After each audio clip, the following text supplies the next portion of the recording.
Prokaryotes के अंदर हमने ट्रांसक्रिप्शनल जो यूनिट है उसके बारे में पढ़ लिया था। अभी हम देखते हैं यूकैरियोट की ट्रांसक्रिप्शनल यूनिट है, उसका जो प्रोमोटर है उसमें क्या कंपोजिशन होता है। तो यहाँ पर हम देखेंगे ये क्या है, एक डीएनए का सेगमेंट है, ये डीएनए का एक पूरा सेगमेंट है जो कि ट्रांसक्रिप्शन में पार्टिसिपेट करेगा। और यहाँ पर देखें 0 नंबर पॉइंट, जैसा कि हमने बताया था, वो particular side from where the transcription starts that is called as transcription start site या टीएसएस, और we can say the TSS बोलते हैं इसको। और अभी मैंने आपको बताया कि इस टीएसएस से हम जैसे जैसे आगे की ओर जाएंगे, ये कौन सा सेगमेंट्स होंगे, इसको हम बोलते हैं डाउन स्ट्रीम पार्ट कहते हैं, डाउन स्ट्रीम न्यूक्लियोटाइड्स कहते हैं। और इसके बैक साइड में क्या होता है, प्रोमोटर्स होता है। यहाँ पे ये वाला पार्ट क्या है, इसका प्रोमोटर पार्ट है, यहाँ से लेके 0 तक में इस पार्ट को बोलते हैं promoter, which promote the transcription process. जिस तरीके से प्रोकैरियोट्स में हमने देखा था, प्रोकैरियोट्स के प्रोमोटर पार्ट में, यानी कि प्रोमोटर मीन्स वो पार्ट जिससे आरएनए पॉलीमरेज बाइंडिंग करता है, वहाँ पे उसमें टाटा बॉक्स था। इसी तरीके से इस यूकैरियोट्स के अंदर भी प्रोमोटर पार्ट के अंदर इस स्टार्ट पॉइंट से पहले, यानी कि हम कहें अप स्ट्रीम की ओर, यानी माइनस न्यूक्लियोटाइड की ओर क्या होता है, टाटा बॉक्स होता है। इस टाटा बॉक्स का एक और नाम है Hogness box in the eukaryotes. Prokaryote में नहीं, यूकैरियोट्स में टाटा बॉक्स का क्या नाम रखा गया है, हॉगनेस बॉक्स कहते हैं। इसमें इस टाटा बॉक्स में 7 न्यूक्लियोटाइड की सीक्वेंस होती है, 7 न्यूक्लियोटाइड, मतलब यहाँ से 1 2 3 4 5 6 7 ऐसे 7 न्यूक्लियोटाइड का पेयर होगा, बेस पेयर होंगे। तो कौन कौन से होंगे इस सीक्वेंस में, ऐसा भी हो सकता है TA TA TA and T। अगर ये ना हो तो क्या होगा, TA T A और T। अंडरस्टूड है। इसके दूसरे साइड में क्या होगा, यहाँ T है तो A होगा, A है तो T, वो कॉम्प्लीमेंट्री होते हैं। तो इस टाटा बॉक्स है वो क्या काम करता है, टाटा बॉक्स का काम है provide binding site for TBP, TATA binding protein. एक स्पेशल प्रोटीन है जो कि ट्रांसक्रिप्शन को इनिशिएट करने में, स्टार्ट करने में हेल्प करती है, उसे बोलते हैं टाटा बाइंडिंग प्रोटीन, क्योंकि वो प्रोटीन टाटा साइट के ऊपर जाके जुड़ती है, उसको जोड़ने में हेल्प करने का काम करता है, ये टाटा बॉक्स करता है। तो टाटा बॉक्स की पोजीशन कहाँ है, 0 से बैक साइड, यानी कि अप स्ट्रीम, यानी कि माइनस न्यूक्लियोटाइड। और इसके पीछे देखेंगे यहाँ पर क्या है, कैट बॉक्स, इसको आप CAT कैट बॉक्स कह सकते हैं, CAAT बॉक्स भी कह सकते हैं, या CAAT बॉक्स भी कहते हैं। और इसकी पोजीशन क्या है, रीजन कौन सा है, -60 to -100, -62 -100 मीन्स यहाँ से आप शुरू करेंगे 0 से, -1 -2 -3 -4 ऐसे चलते रहेंगे। जहाँ पर -60 से -100 के बीच का जो सेगमेंट है वहाँ पर होता है कैट बॉक्स। और कुछ यूकैरियोट्स में, सभी में नहीं, कुछ ऐसे भी यूकैरियोट्स होते हैं उनमें कैट बॉक्स के बाद में, बाद का मतलब कैट बॉक्स की पोजीशन क्या है, -60 से -100 है, बेस पेयर है। इसके और बाद में यानी -110 110 अप स्ट्रीम में GC बॉक्स भी होता है, जहाँ पर GC बॉक्स में abundance of guanine and the cytosine nucleotides. तो इस तरीके से प्रोमोटर का अरेंजमेंट होता है किसमें, यूकैरियोट्स में। तो अभी तक हम क्या समझ चुके हैं, हम समझ चुके हैं the comparison between the promoters of the prokaryotes and the eukaryotes, and the comparison between the RNA polymerase of prokaryotes and the RNA polymerase of eukaryotes. अब ये सारी मशीनरी है, ये टूल्स है, यानी कि रिक्वायरमेंट फॉर द ट्रांसक्रिप्शन, अनुलेखन के लिए किन चीज़ों की जरूरत पड़ती है उसके बारे में हमने पढ़ा। अब देखते हैं प्रोसीजर के बारे में। ये जो पूरा प्रोसीजर है 3 स्टेप में कंप्लीट होता है, जिसे हम बोलते हैं इनिशिएशन, यानी कि प्रारंभ करना, उसके बाद में इलोंगेशन, यानी कि जो mRNA बना उसको लंबा करना, इलोंगेट करना, और उसके बाद में उस काम को ओवर करना, एंड करना, जिसको कहते हैं टर्मिनेशन। तो 3 स्टेप में ही हम इस सारे प्रोसीजर को समझेंगे कि RNA का सिंथेसिस किस तरीके से होता है। तो नंबर 1 पॉइंट हम यहाँ पर लिख देते हैं, इनिशिएशन, इनिशिएट करना, इनिशिएशन यानी कि आरंभन, प्रारंभ करना, इनिशिएशन स्टेप कहलाता है। यानी कि इनिशिएट स्टेप में क्या होगा कि RNA पॉलीमरेज आएगा किसके पास, DNA के पास, DNA में पहचान करेगा कि इसमें प्रोमोटर कहाँ है, फिर वो जाके प्रोमोटर के साथ में जुड़ जाएगा। जो भी मैं बोल रहा हूँ वही पॉइंट आप इसमें लिखेंगे अभी। फिर वो क्या करेगा, जुड़ गया, फिर वो क्या करेंगे, DNA के जो हाइड्रोजन बॉन्ड्स हैं उनको तोड़ देगा, ब्रेकेज हो जाएगा। ब्रेकेज के बाद में ये जो होलो एंजाइम होता है टेम्पलेट स्ट्रैंड के साथ में जुड़ जाएगा, और इस तरीके से काम चलता रहेगा। उसको भी हम देखते हैं। यहाँ पे मैं एक डीएनए मॉलिक्यूल बना लेता हूँ इस तरीके से। ये हो गया एक डीएनए मॉलिक्यूल है, double standard molecule of DNA. यहाँ पर है थर्ड एंड, ये है फिफ्थ, ये यहाँ पर हो गया फिफ्थ एंड और ये हो गया third end. And the both strands of the DNA is connected by the hydrogen bonds between the nucleotides, complementary nucleotides. यहाँ पे फिर अगेन जो अभी मैंने बताया कोडिंग और टेम्पलेट स्ट्रैंड क्या है। आरएनए पॉलीमरेज किधर चलता है, 5 से थर्ड एंड की ओर। तो आरएनए पॉलीमरेज कहाँ बाइंड करेगा, इस वाले स्ट्रैंड पे। कौन सा, ये थर्ड से जो शुरू हो रहा है, प्रोमोटर में जो थर्ड से शुरू होता है, यहाँ पे आके कोर एंजाइम जुड़ जाएगा, कोर एंजाइम। ये कौन सा स्ट्रैंड है, टेम्पलेट स्ट्रैंड।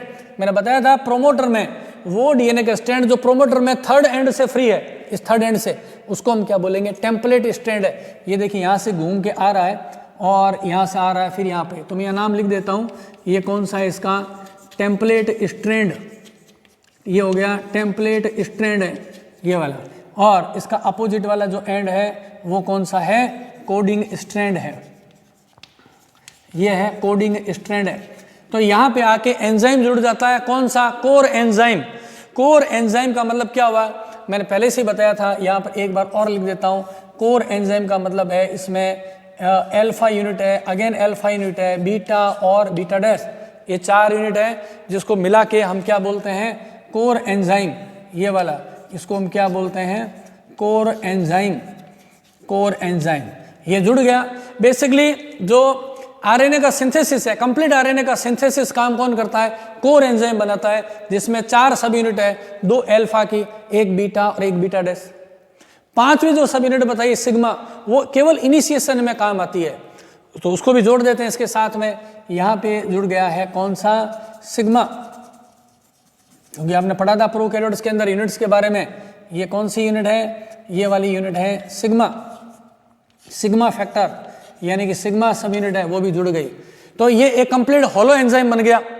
अभी हमने बात कर रहे थे कि होलो एंजाइम वाला कंप्लीट एंजाइम हो गया, कंप्लीट एंजाइम की असेंबली, जिसमें 4 यूनिट है कोर एंजाइम की और 1 है सिग्मा फैक्टर है। ये कहाँ पर जुड़ गए हैं, किसके साथ बाइंड हुआ है, तो यहाँ पर मैं एक बार के लिए लिख देता हूँ, बाइंडिंग विद, ये किसके साथ जुड़ गए हैं, इन्होंने बाइंड किया है, binding with template strand, binding with template strand के साथ में ये जुड़ गया है। और टेम्पलेट स्ट्रैंड कौन सा होता है, ये जो कि प्रोमोटर में थर्ड एंड से शुरू होता है, ये वाला। चलिए उसके बाद में क्या होगा, breakage of hydrogen bond, hydrogen bond टूटेंगे, breakage of hydrogen bonds. Hydrogen bonds अगर नहीं टूटेंगे तो रास्ता क्लियर नहीं होगा, रास्ता क्लियर नहीं होगा तो आगे एंजाइम वो बढ़ नहीं पाएगा।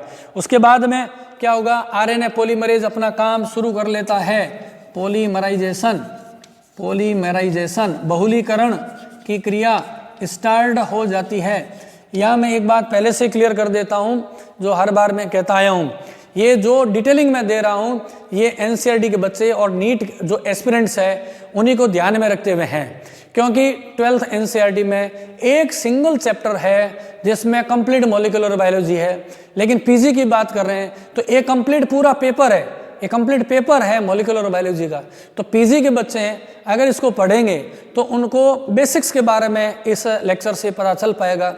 अगर हम नेट के पर्पज से डिटेलिंग में जाएंगे तो फिर आपको दूसरी चीज़ें पढ़ने की ज़रूरत है। लेकिन as far as concern about the NEET examination और एनसीईआरटी 12th बोर्ड के बच्चे, उनके लिए ये डिटेल सफिशिएंट है, क्वेश्चंस कुछ भी इसमें बाहर नहीं जाएंगे। तो यहाँ पर हमने कहा इनिशिएशन हो रहा है, क्या हुआ, एंजाइम आके जुड़ा, पहले कौन जुड़ा, कोर एंजाइम, उसके बाद में सिग्मा फैक्टर। सिग्मा फैक्टर का काम क्या होता है, स्टार्ट करना होता है, टू स्टार्ट करने में ये हेल्प करता है। और ये कब तक स्टार्ट करेगा, जैसे इसने काम करना शुरू किया, मैंने बताया कि पहले बाइंडिंग हो गई एंजाइम की टेम्पलेट स्ट्रैंड के साथ, फिर हाइड्रोजन बॉन्ड का ब्रेकेज हो गया, हाइड्रोजन बॉन्ड टूट गए, तो यहाँ से क्या होगा, खुल जाएगा। कैसे खुल जाएगा देखते हैं। अभी अपने एक और डीएनए बना लेते हैं ताकि जल्दबाजी ना करें हम। ये थोड़ा सा एक पार्ट मैं खोल देता हूँ डीएनए का इस तरीके से, ठीक है ना। ये हो गया डीएनए मॉलिक्यूल, यहाँ पर हाइड्रोजन बॉन्ड बने हुए हैं और ये जो डीएनए का पार्ट है यहाँ पर हाइड्रोजन बॉन्ड टूट गए हैं। ये मैंने कहा थर्ड एंड है, ये 5 एंड है। ये थर्ड एंड वाला घूम करके यहाँ आ रहा है, यहाँ पे। यहाँ पर कौन जुड़ गया था? यहाँ पर जुड़ गया है कोर एंजाइम। ये हो गया इसका कोर एंजाइम, और कोर एंजाइम के साथ में यहाँ पर क्या जुड़ा हुआ है? सिग्मा फैक्टर, जो बाद में हटेगा। चलिए, ये यहाँ पर काम हो गया, ब्रेकेज हो गया, पॉलीमराइजेशन शुरू होगा। तो यहाँ पे ये कहाँ से चलेगा? इस प्रकार से चलेगा, 5 एंड से थर्ड एंड की ओर। एंजाइम आरएनए पॉलीमरेज, यहाँ पर इसका नाम लिख देते हैं आरएनए पॉलीमरेज एंजाइम। ये काम करना शुरू हो गया, 5 से थर्ड डायरेक्शन के अंदर आगे बढ़ता जाएगा, कॉम्प्लीमेंट्री न्यूक्लियोटाइड जोड़ता जाएगा। यानी कि डीएनए में जहाँ पर एडेनिन है तो उसका कॉम्प्लीमेंट्री, डीएनए में तो होता है थाइमिन, लेकिन ये क्या जोड़ेगा? यूरेसिल। क्यों? आरएनए में थाइमिन नहीं होता। अगर इसमें ग्वानिन है तो आरएनए में साइटोसिन, साइटोसिन है तो ग्वानिन। इस तरीके से कॉम्प्लीमेंट्री को जोड़ता हुआ चलेगा और ऐसे ऐसे डीएनए आगे धीरे धीरे लंबा हो जाएगा। उस एमआरएनए के लंबे होने की प्रक्रिया को बोलते हैं इलोंगेशन। देख लेते हैं नेक्स्ट पॉइंट में इलोंगेशन किस तरीके से होता है। यहीं पर मैं लिख देता हूं इलोंगेशन। इलोंगेशन अभी आगे बढ़ता रहेगा। नेक्स्ट डायग्राम को देखेंगे तो एकदम क्लियर हो जाएगा। ठीक है, इस तरीके से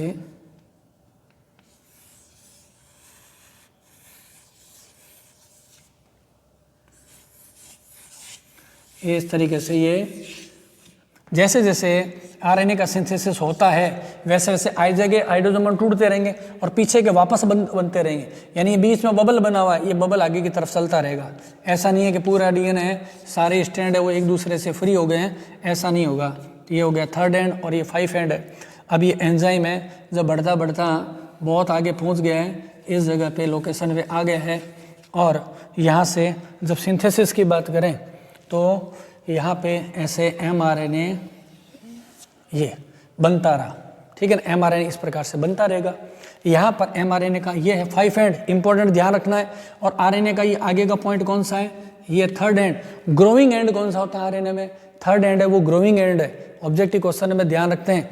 और यहाँ पर आपस में क्या ये ऐसे जुड़े हुए हैं, कॉम्प्लीमेंट्री बेसिस है। अगर मान लेते हैं, मैं एग्जाम्पल की बात करूँ कि अगर यहाँ पर है एडेनिन है तो थाइमिन नहीं होगा, यूरेसिल होगा। यहाँ पर जी है तो सी होगा। और अगर मान लेते हैं यहाँ पर सी है तो यहाँ पर जी होगा। और इसमें अगर ए है तो यू होगा, इस तरीके से।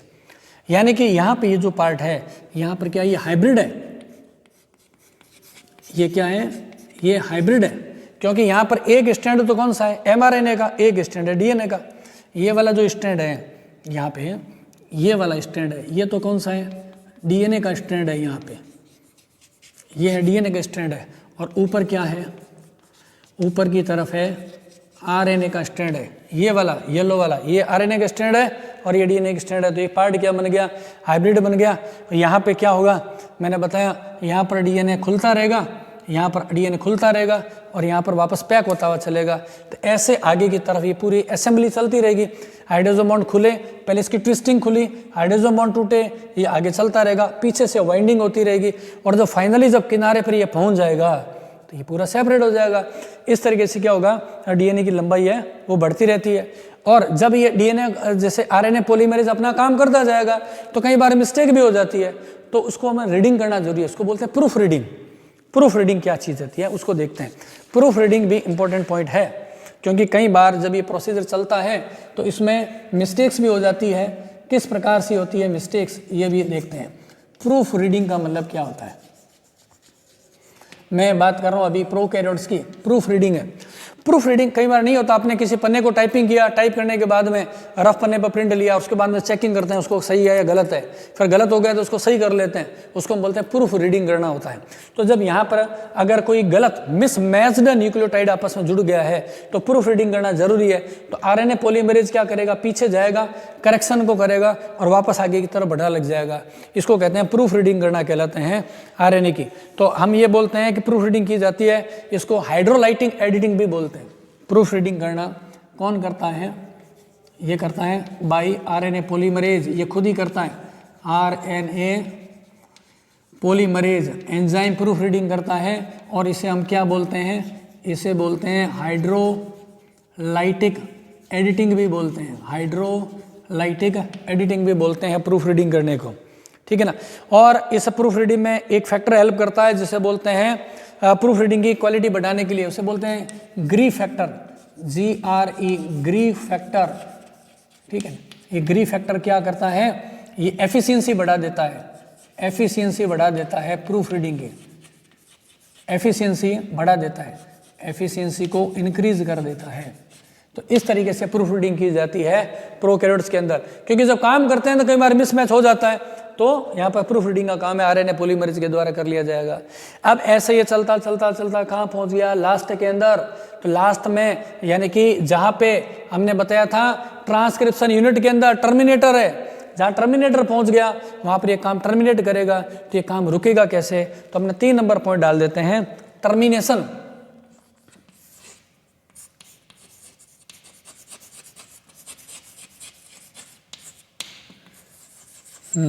इसको डाल देते हैं टर्मिनेशन। तो यहाँ पर हमने क्या हुआ, पहला तो हुआ इनिशिएशन, यहाँ से लेके इनिशिएशन हो गया। इलोंगेशन मैंने बता दिया किस तरीके से होता है, और इलोंगेशन के साथ साथ प्रूफ रीडिंग किस प्रकार से की जाती है। और इसके बाद में टर्मिनेशन, ट्रांसक्रिप्शन यूनिट में कहा था आगे की तरफ क्या होता है, प्रोमोटर होता है, स्ट्रक्चरल जीन होती है, और फिर टर्मिनेशन होता है। प्रोमोटर में क्या होता है, इनिशिएशन का काम होता है। स्ट्रक्चरल जीन में क्या होगा, एलोंगेशन का काम होगा। और टर्मिनेटर में क्या होगा, टर्मिनेशन का काम होगा। टर्मिनेशन कैसे होगा, इसके लिए 2 तरह के सिस्टम होते हैं प्रोकैरियोट्स में, उसको बोलते हैं, पहले नाम को देखते हैं, लिखते हैं, उसके बाद में उसके काम को देखेंगे। एक को बोलते हैं रो इंडिपेंडेंट, 1 नंबर पॉइंट डाल देता हूँ। रो एक फैक्टर है, ये रो है, रो फैक्टर है ना, इसको बोलते हैं ऐसे RHO, रो। और इंडिपेंडेंट मतलब इसकी जरूरत नहीं पड़ती है, रो इंडिपेंडेंट टर्मिनेशन, है ना। एक तरीका तो ये है, रो इंडिपेंडेंट, डिपेंड नहीं कर रहा है, मतलब टर्मिनेशन रो फैक्टर से हो तो बोलते हैं रो डिपेंडेंट हो गया। इसमें रो इंडिपेंडेंट है, रो फैक्टर की जरूरत नहीं होती है, अदर मैकेनिज्म के द्वारा होता है। क्योंकि यहाँ पर क्या होता है, देखते हैं पहले, अभी एक बार DNA में बना लेता हूँ। जैसे ये हो गया DNA मॉलिक्यूल है, DNA मॉलिक्यूल में आगे आ गया था प्रोमोटर, ठीक है। उस प्रोमोटर के बाद में हम मान लेते हैं यहाँ पर आ गई थी स्ट्रक्चरल जीन, इसका काम भी हो गया। यहाँ पे ये 3rd एंड है, ये 5 एंड, ये 5 और ये 3rd। और हमने ये क्या कहा कि ये वाला पार्ट था, ये था प्रोमोटर का, ये था पार्ट प्रोमोटर का था। उसके बाद में यहाँ से लेके यहाँ तक का पार्ट ये क्या था, स्ट्रक्चरल जीन का था, ये थी स्ट्रक्चरल जीन। इसने इनिशिएशन किया था और इसने क्या किया, mRNA को बना दिया और mRNA लंबा हो गया। और लास्ट के अंदर ये कौन सा पार्ट है, इसको हम बोले टर्मिनेटर, ये वाला पार्ट है, इसको क्या हमने नाम दिया है, टर्मिनेटर। ये हो गया टर्मिनेटर का पार्ट है, ये टर्मिनेशन करेगा, यानी कि सब प्रोग्राम को खत्म करेगा। इसमें विशेष प्रकार की सीक्वेंस होती है जिसको कहते हैं GC रिपीट्स, GC रिपीट्स बोलते हैं। क्या होता है कि जब यहाँ पे DNA में, जब DNA के अंदर आ जाते हैं बहुत सारे, देख लेते हैं यहाँ पर मैं एक बार के लिए फ्री कर देता हूँ, क्योंकि टर्मिनेटर पर जब पहुँच गया है तो यहाँ पर हाइड्रोजन बॉन्ड तो हट चुके हैं, इस जगह और हाइड्रोजन बॉन्ड होंगे नहीं, ठीक है ना। यहाँ पे स्पेसिफिक सीक्वेंस है, multiple of the adenine adenine adenine है, मल्टीपल ऑफ एडेनिन एडेनिन। और यहाँ पे जो हमने कहा कि जो mRNA बन रहा है, ये mRNA इसके साथ में इस तरीके से बना और बन करके ये mRNA आगे की तरफ बढ़ गया, ये आ गया mRNA बढ़ गया। और मैंने बताया यहाँ पर कौन सा है, mRNA का 3rd एंड है फ्री। यहाँ पर एडेनिन है तो इसके ऊपर क्या होंगे, थाइमिन, ये थाइमिन थाइमिन थाइमिन थाइमिन आपस में जुड़े में, दोनों हाइड्रोजन बॉन्ड से जुड़े में, ये टर्मिनेशन पे क्या हो गया, हाइब्रिड पार बन गया। और जब ये mRNA बनता है, जब पूरा mRNA बन गया तो यहाँ पर क्या होगा, जहाँ पर इसमें हेयर पिन आपको पूछे कैसे हुआ termination without the rho factor, तो हम कहेंगे हेयर पिन स्ट्रक्चर से। क्या होगा कि जब RNA बनेगा तो यहाँ पर इस तरीके से एक लूप बन जाता है RNA में, यहाँ पर आ जाता है G और G रिच एरिया है, C रिच एरिया है, ट्रिपल हाइड्रोजन बॉन्ड से जुड़े हुए हैं। और इसको बोलते हैं GC रिच एरिया। ये कौन सा है, GC ग्वानिनोसाइटोसिन रिच एरिया आएगा तो ये आपस में ऐसे लूप बना करके हाइड्रोजन बॉन्ड बना लेंगे, तो इसको क्या बोलते हैं, हेयर पिन लूप कहते हैं, हेयर पिन लूप बोलते हैं इसको, जीसी स्ट्रक्चर के द्वारा। इस हेयर पिन लूप के बनने के बाद में क्या होगा, इस एमआरएनए पर इतना लोड आएगा कि ये कौन सा, ये जो एटी जो बॉन्डिंग बन रखी है उसको रिटेन नहीं कर पाएगी, और क्या होगा, आरएनए है वो डिस्कार्ड हो जाएगा। किसके साथ में डिस्कार्ड हो जाएगा, अपने डीएनए मॉलिक्यूल के साथ में सेपरेट हो जाता है। ठीक है, तो दोबारा देखें, हमने कहा रो इंडिपेंडेंट, यानी कि इस प्रकार का टर्मिनेशन जिसमें रो फैक्टर काम नहीं करता है, इंडिपेंडेंट है, इसलिए रो इंडिपेंडेंट है, रो फैक्टर की बात ही नहीं कर रहे हैं। कैसे होता है, तो हम कहेंगे टर्मिनेशन पार्ट के अंदर स्पेशल सीक्वेंस आती है, जैसे यहाँ पर सीक्वेंस आ गई, और क्या होगा, जब आरएनए बनता रहा तो लास्ट में टर्मिनेशन एंड पर क्या होगा, जी से रिच एरिया आएगा, वो जी सी रिच एरिया ऐसा आकर के एक लूप बना लेगा, जी और सी हाइड्रोजन बॉन्ड बना लेंगे, इससे क्या होगा, लोड बढ़ जाएगा और यहाँ से ये बॉन्ड टूट जाएगा, डीएनए आरएनए से सेपरेट हो जाएगा। इसको कहते हैं हम रो इंडिपेंडेंट क्या, टर्मिनेशन। अभी हम देखेंगे रो फैक्टर से किस तरीके से टर्मिनेशन होता है। अभी देखते हैं इसको रो फैक्टर से कैसे होता है। पी नंबर पॉइंट,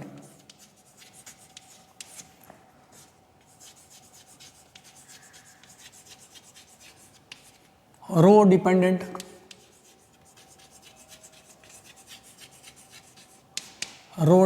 टर्मिनेशन,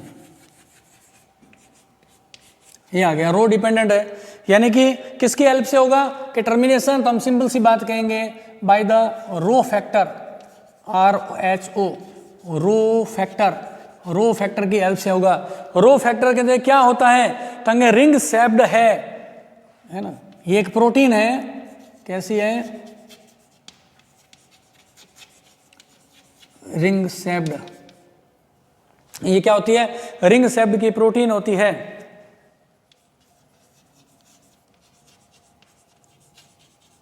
इसकी सहायता से क्या होगा, जब टर्मिनेशन होता है तो उसको हमने क्या बोलते हैं, रो डिपेंडेंट कहते हैं। अच्छा, रो फैक्टर की क्या विशेषता होती है, देखिए यहाँ पे एक और इंपॉर्टेंट पॉइंट ध्यान रखने की जरूरत है टर्मिनेशन की। प्रोकैरियोट्स में देखिए, यूकैरियोट प्रोकैरियोट में एक डिफरेंस है। पहले मैं बात कर रहा हूँ यूकैरियोट की। यूकैरियोट में आपने पढ़ा था क्या, यहाँ पर एक बार शॉर्ट में समझ लेते हैं। हमने कहा यूकैरियोट में क्या है, न्यूक्लियर मेम्ब्रेन होती है, और न्यूक्लियस के अंदर क्या होता है, डीएनए होता है। इस तरीके से ये न्यूक्लियस के अंदर होता है डीएनए, और फिर डीएनए से क्या बनेगा, आरएनए बन गया। यूकैरियोट्स की बात कर रहे हैं यहाँ पे, किसकी मैं समझाना चाह रहा हूँ यहाँ पर हम बात कर रहे हैं यूकैरियोट्स की, क्योंकि डीएनए कहाँ होता है, न्यूक्लियर मेम्ब्रेन में होता है, डीएनए से आरएनए बनेगा, ट्रांसक्रिप्शन हो गया, और फिर ये जो आरएनए कहाँ आता है, साइटोप्लाज्म में आ जाता है एमआरएनए, और उसके बाद में क्या शुरू होता है, ट्रांसलेशन प्रोसेस शुरू होता है, ट्रांसलेशन शुरू होता है। यानी कि पहले डीएनए से आरएनए बनेगा, आरएनए का ट्रांसपोर्टेशन होगा, फिर ट्रांसलेशन होगा। मजबूरी है क्योंकि डीएनए और आरएनए कहाँ पर है, न्यूक्लियर मेम्ब्रेन के अंदर है। परंतु प्रोकैरियोट्स में ऐसा नहीं होता है। प्रोकैरियोट्स में हमें पता है क्या कि न्यूक्लियर मेम्ब्रेन इज एब्सेंट, के अंदर झिल्ली ही नहीं होती है, तो क्रोमोसोम्स यानी कि डीएनए कहाँ होता है, साइटोप्लाज्म में ही सस्पेंडेड होता है। तो इस प्रोकैरियोट्स में क्या होगा, अभी एमआरएनए का सिंथेसिस पूरा ही नहीं हुआ, टर्मिनेशन हुआ ही नहीं और ट्रांसलेशन स्टार्ट हो जाएगा। तो यहाँ पर हम लिख दें प्रोकैरियोट में इंपॉर्टेंट क्या पॉइंट है, मैं लिख देते हैं यहाँ पे, ट्रांसलेशन स्टार्ट्स, कब स्टार्ट हो जाता है, before the completion of transcription बना ही नहीं अभी तो पूरा आरएनए, उससे पहले ही ट्रांसलेशन शुरू हो गया। यानी कि जैसे जैसे आरएनए बनता रहेगा और यहीं पर प्रोटीन का सिंथेसिस भी शुरू हो जाएगा, अभी तो टर्मिनेशन पूरा हुआ ही नहीं है, उससे पहले ही क्या होगा, ये किनारा कर लेगा। तो यहाँ इंपॉर्टेंट बात यह है कि रो फैक्टर करेगा टर्मिनेशन, रो फैक्टर जुड़ेगा तो टर्मिनेशन होगा। रो फैक्टर कब जुड़ेगा, ट्रांसलेशन पूरा हो जाएगा, तब तक ट्रांसलेशन खत्म होने वाला होगा तब तक हो जाएगा। इसलिए हम कहते हैं कि रो फैक्टर है binds RNA after translation because translation start simultaneously, उसके साथ साथ शुरू हो जाता है। तो इस तरीके से क्या होता है, रो डिपेंडेंट टर्मिनेशन होता है प्रोकैरियोटिक सेल्स में। अब यहाँ पे हमें कुछ और टेक्निकल टर्म्स के बारे में समझना है। क्या है, एक बार और यहाँ पर एक चीज़ बता रहा हूँ क्योंकि कुछ टर्म्स आने वाली है। अब यहाँ से जो आरएनए बना, आरएनए बन गया, मैं केवल एक आरएनए की बात कर रहा हूँ यहाँ पे।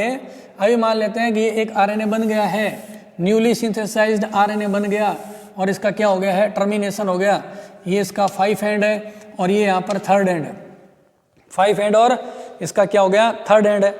यहाँ पे एक बेसिक चीज का ध्यान रखना है, जो डिफरेंस है प्रोकैरियोट्स और यूकैरियोट्स में, वो क्या है। प्रोकैरियोट्स में जैसे ही, ध्यान से सुनेगा इस बात को, प्रोकैरियोट्स में जैसे ही डीएनए से आरएनए बना और आरएनए बना और कैसे बना, इनिशिएशन आरंभन हुआ, इलोंगेशन हुआ और टर्मिनेशन हुआ, यानी कि ट्रांसक्रिप्शन के समाप्त होने से पहले ही ट्रांसलेशन शुरू हो जाता है। इसलिए उस प्रोकैरियोट में नव संश्लेषित न्यूली सिंथेसाइज्ड जो आरएनए है, एमआरएनए है, वो कैपेबल है ट्रांसलेशन के लिए, स्टेबल है, उसमें किसी तरह के मॉडिफिकेशन की जरूरत नहीं है। इसलिए हम कहते हैं प्रोकैरियोट में क्या होते हैं, नए आरएनए में कोई मॉडिफिकेशन नहीं होता है। इसको हम बोलते हैं पोस्ट ट्रांसक्रिप्शनल मॉडिफिकेशन। पोस्ट का मतलब बाद में, ट्रांसक्रिप्शनल यानी कि ट्रांसक्रिप्शन के बाद में, पोस्ट ट्रांसक्रिप्शन मॉडिफिकेशन किस में, आरएनए में। किस में नहीं होते हैं, प्रोकैरियोट्स में नहीं होते हैं, यूकैरियोट्स में होते हैं। क्यों होते हैं, कैसे कैसे होते हैं और कितने टाइप के होते हैं, उसी को हम देखते हैं। तो देखिए यूकैरियोट्स की जब मैं बात कर रहा हूं, नया जो बना है, यहां पर एक बार मैं लिख देता हूं ताकि आप कंफ्यूजन ना हो।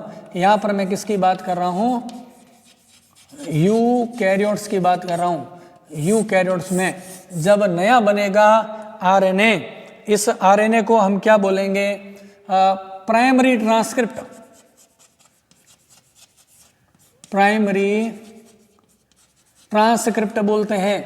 किसको बोलते हैं, प्राइमरी ट्रांसक्रिप्ट। इसके अंदर यूकैरियोट में नव संश्लेषित जो नया बना है आरएनए, उसको बोलते हैं, यानी कि न्यूली सिंथेसाइज्ड जो आरएनए बना है उसे हम क्या बोलेंगे, प्राइमरी ट्रांसक्रिप्ट कहते हैं। और ये प्राइमरी ट्रांसक्रिप्ट स्टेबल नहीं है, ये अभी न्यूक्लियस में, अगर ऐसे ही अगर न्यूक्लियस से बाहर साइटोप्लाज्म में आ गया तो इसका डाइजेशन हो जाएगा। इसको प्रोटेक्शन के लिए हमें 2 काम करने हैं। एक काम है उसे बोलते हैं कैपिंग और दूसरे काम को हम बोलते हैं टेलिंग, TIL, टेल का मतलब पूंछ बना लेना। कैपिंग होती है इसके 5 एंड के ऊपर। इसका जो 5 एंड है यहाँ पे, इस 5 एंड के ऊपर क्या होती है, कैपिंग, यानी एक कैप को बनाया जाएगा। और इसका 3rd एंड है, उसके ऊपर हमें एक पूंछ बनानी है, टेल बनानी है।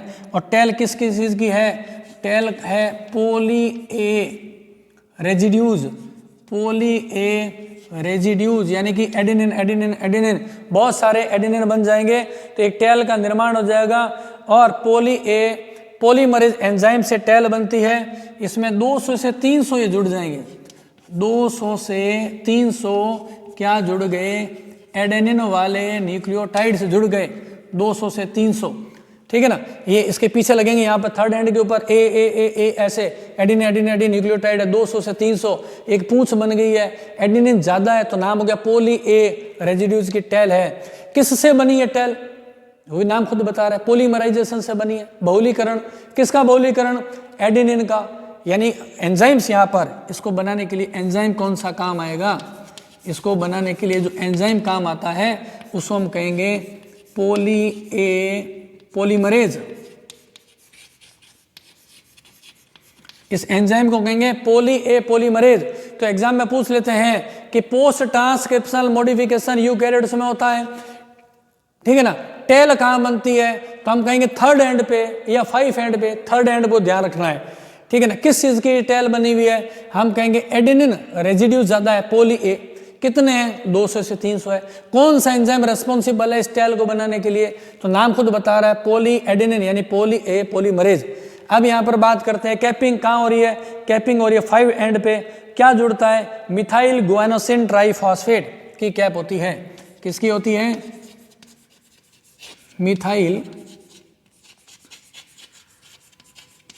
मिथाइल गुआनोसिन ट्राइफॉस्फेट, ये इसका केमिकल कंपोजिशन है ना। मिथाइल गुआनोसिन ट्राइफॉस्फेट की एक कैप बन जाएगी यहाँ पे, उसको हम बोलते हैं कैपिंग।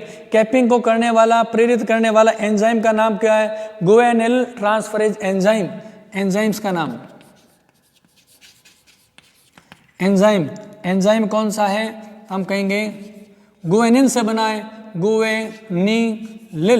गुआनिल ट्रांसफरेज, ट्रांसफर करने वाला एंजाइम्स है, ये एंजाइम इसका काम करता है, ठीक है ना। कैपिंग कहाँ होती है? कैपिंग हमने कहा 5 एंड पे होती है। कैप किसकी बनी है? मिथाइल गुआनोसिन ट्राइफॉस्फेट की बनी है।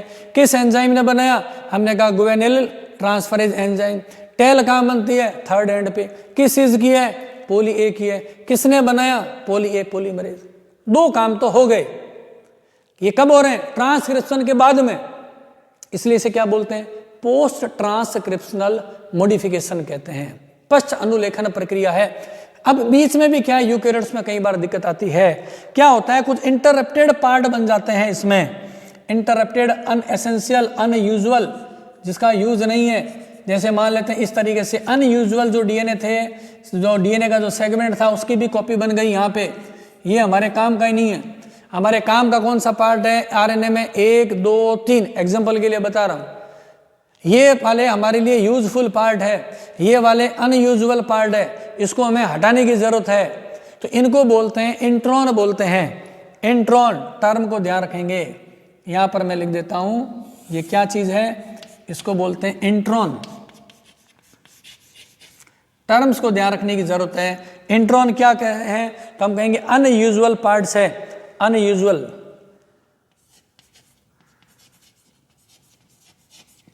है ना, portion, unusual portion of mRNA, उसको हम क्या बोलेंगे? इंट्रॉन बोलेंगे। इसी तरीके से यहाँ पर इसके जो ये वाले जो यूजफुल पार्ट है, इसको हम क्या बोलेंगे? एक्सॉन। ये किसका पार्ट है? ये mRNA का पार्ट है। तो हम ये लिख देंगे parts of mature mRNA। Mature mRNA के पार्ट है, उसे बोलेंगे एक्सॉन। यानी कि यहाँ बात करूँ तो ये क्या है? एक्सॉन। ये वाला सेगमेंट क्या है? एक्सॉन। ये वाला सेगमेंट, ये भी क्या है? एक्सॉन। अब ये हमारे काम का नहीं है इंट्रॉन, तो इंट्रॉन को काट के बाहर निकालना जरूरी है। इंट्रॉन को बाहर निकालने की प्रक्रिया को कहते हैं स्प्लाइसिंग। स्प्लाइसिंग यहां पर अपने लिख देते हैं व्हाट इज स्प्लाइसिंग, है ना। इसकी डिटेल पीजी में जब पढ़ेंगे, एमएससी में तो बहुत बड़ा डिटेल के अंदर है, लेकिन आपके एनसीईआरटी में और नीट के पर्पज से इसकी ज़्यादा डिटेलिंग नहीं है। आपको तो केवल ध्यान रखना है स्प्लाइसिंग का मतलब क्या होता है। स्प्लाइसिंग का मतलब होता है रिमूवल ऑफ क्या? इंट्रॉन। कहाँ से? From mRNA। mRNA में से removal of intron from mRNA is called as splicing. And what is the intron? Intron is the unusual portion of the mRNA which transcribed during the transcription process. इसको हम बोलते हैं splicing करना। और splicing है, इसका रिमूवल कर देंगे। और इसके लिए जो चीज़ें, एक और बात करते हैं हमने स्प्लिट जीन की। एक और वर्ड है जो आपके काम आ सकता है एग्जाम के पर्पज से। कई बार क्या होता है, कुछ इंटरप्टेड जीन भी आ जाते हैं बीच में पार्ट, उसको बोलते हैं स्प्लिट जीन। स्प्लिट जीन, ये वाले स्प्लिट जीन वाले पार्ट है जो कि इंटरप्ट कर देते हैं बीच में, इसलिए इसका नाम रखें स्प्लिट। स्प्लिट का मतलब आप जानते हैं, वैसे भी तोड़ने का मतलब होता है, स्प्लिट करना होता है, किसी चीज़ को फाड़ देना, चीरना, तो स्प्लिट जीन होती है। स्प्लिट जीन होती है, इसको हम कहते हैं कि लॉन्ग नॉन कोडिंग सीक्वेंस है। लॉन्ग नॉन कोडिंग सीक्वेंस है, तो यहां लिख देते हैं अपने स्प्लिट जीन।